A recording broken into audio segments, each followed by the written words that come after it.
Her laughter is something I will always remember. The laugh that made my heart skip a beat when we were younger was not the kind, melodic laughter I used to adore. Now, as she entered the front door following her business trip, this was different, sharp and reckless. "Hello, sweetie."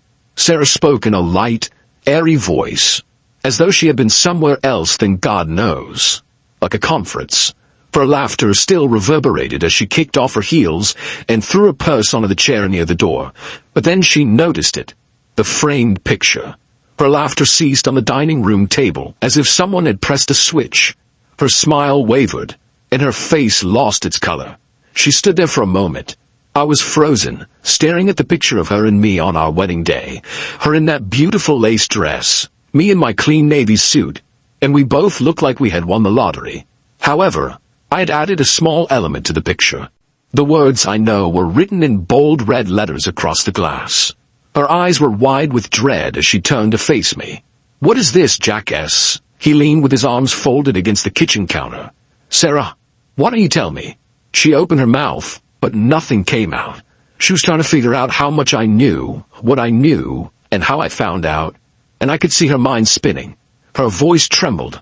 "Jack, I don't know what you're talking about." The self-assured facade crumbled as I let out a bitter laugh that even I didn't recognize. "Please don't disparage my intelligence. For months, you have been deceiving me with your business travels, late office hours, and unexpected enthusiasm for coming to the gym." I pointed to the picture, and suddenly this appeared. I took my phone and looked at a string of images, each one more incriminating than the one before it. Sarah's face was creased as she and her business partner Mark held hands at a seaside resort, kissed beneath a cabana, and laughed over drinks at a bar. "I can explain, Jack." I lost my temper. "Could you perhaps explain how you've been skulking around with Mark while I've been working late to cover your expensive yoga trips and spa days?" With every syllable, my voice got louder until I was virtually yelling. "You lied to me, Sarah, over and again. Are you simply sorry you were caught? Or do you even feel bad about it?" She moved in my direction. Her hands were raised, as if she believed an embrace would help resolve things. "Please allow me to explain, Jack. It is not what it appears to be." I halted her in her tracks by raising a hand. Don't.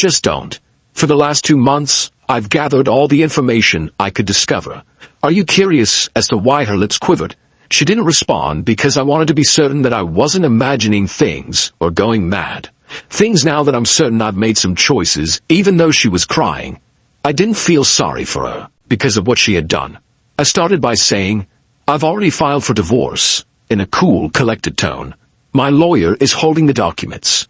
I would advise you to review the prenuptial agreement you signed before considering appealing it. You will receive them tomorrow." Her expression lowered even more. The prenuptial agreement was unbreakable and was intended to safeguard my family's company in the event of a crisis. She would take what she contributed to the marriage with her. Not much more. "You don't have to do this, Jack," she said in a barely discernible whisper. I paid her no attention. "Second, I've told Mark's wife already." She was slapped across the face by it.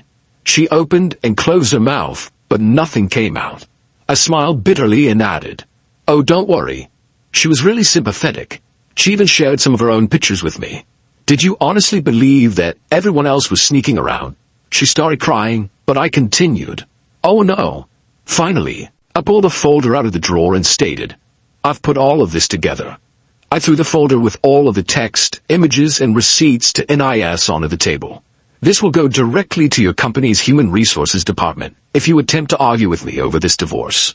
Let's see how well they handle 2 of their top managers having an affair on work time and dime. See." She put her head in her hands and collapsed into a chair. "I made a mistake, Jack, please. I cherish you." "Who?" My voice was hollow as I laughed once again. "Love? Do you call this that? You don't love me, Sarah. You love the life I created for you, with its stability, safety, and comfort, but you didn't show me any respect. You threw everything away for what? Enough to be honest. A cheap thrill?" She sobbed into her hands, but I felt merely a strange sensation of relief, as if a weight I wasn't even aware I was carrying had been removed. I didn't feel any ill will, anger, sadness, or sympathy. I grabbed my keys and added, I'll be staying at a hotel for the next few days. By the end of the week, I've already scheduled movers to come and pack your belongings. You must leave this house." Her tear-streaked face was a mask of despair as she peered up at me. "Please don't do this, Jack. We can seek counseling for this." I gave a headshake. "This is one of those things, Sarah, that can't be rectified." I approached the door and stopped, resting my hand on the handle. "Additionally, I canceled the credit card for the new purse you purchased during your business bus trip. Have fun telling the story that." Without saying another word, I walked out the door, her cries echoing behind me. I experienced a peculiar range of feelings as I drove away, including rage, betrayal, and anguish. But below it all was a sense of liberation. I had the opportunity to start over and find someone who would value me after spending years creating a life with someone who didn't. Mark's wife texted me the following morning when I woke up in the hotel. "I appreciate you telling me. I'm also leaving him. We are worthy of better." She was correct. We did. And I realized as I gazed out the window at the rising sun that my marriage's demise didn't mean the end of my life. Rather, it marked the start of something better and fresh. And for the first time in months, I felt hopeful.